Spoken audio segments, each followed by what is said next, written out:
लेखाचं म्हणजे ज्या 12 तारखेच्या विलिनीकरणाची चर्चा होती की विलिनीकरण हे 12 तारखेला, कारण शरद पवार साहेबांनी जशी पत्रकार परिषदेमध्ये सांगितलं की 12 तारखेला घोषणा होणार होती, त्याच्या दुसऱ्या दिवशी शशिकांत शिंदेचा लेख ची तारीख नाही. आता हे राष्ट्रवादी काँग्रेस पक्षाचं जे मासिक आहे दर महिन्याला होत असतं, त्याच्या तारखा ह्या कदाचित त्यांनी कुठल्या तारखेला यापूर्वी होत होतं, मी अध्यक्ष असताना सुद्धा आम्ही पाहिलेलं आहे, पहिल्या किंवा दुसऱ्या आठवड्यामध्ये प्रकाशित व्हायचं.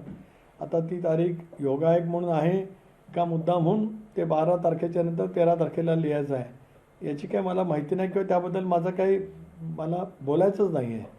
माझं त्याच्याबद्दलचं काही मत नाही आहे. आज शशिकांत शिंदे या लेख बाहेर आल्यानंतर हे सांगतात की विलिनीकरणाचा विषय आमच्यासाठी संपला आहे. त्यांनी हे सांगितलंय की हे लेख काही दिवसांपूर्वीचा आहे आणि आता विलिनीकरणावर ते बोलणार नाही. हे युटर्न वाटतंय का तुम्हाला? एक बघा की या लेखाचं शीर्षक आहे की भावपूर्ण निरोप अजितदादांना. याचा अर्थ दादांचं अपघाती निधनानंतरचा तो लेख आहे. स्पष्ट त्यांनी लिहिलेलं आहे. याचा अर्थ केव्हाचा लेख आहे हा? आता जे काय दावा करतात तो कसा करतात काय करतात मला माहीत नाही, कारण काय पद्धतीने ते आता या संदर्भातलं वाक्य करतात. एक नक्की आहे की या संबंध अध्यक्षीय लिखाणामध्ये भावपूर्ण निरोप अजितदादांना म्हणजे दादांच्या दुर्दैवी निधनानंतरचा तो लेख आहे.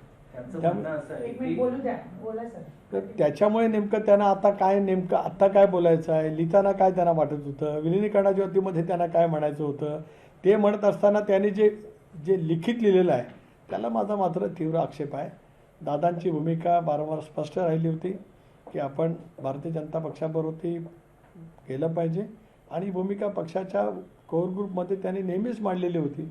त्यामुळे ते आता असं का बोलतात नेमकं मला माहीत नाही. त्यांचं म्हणणं असं आहे की त्यावेळेस त्याच्यानंतर ज्यावेळेस लेख लिहिला त्यावेळेस चर्चा सुरू होती, त्या दरम्यान ते लिहिलं गेला. आता त्याच्यानंतर दोन्ही बाजूनी बोललं गेलं विलिनीकरणानंतर, आता आम्हाला त्याच्यावरती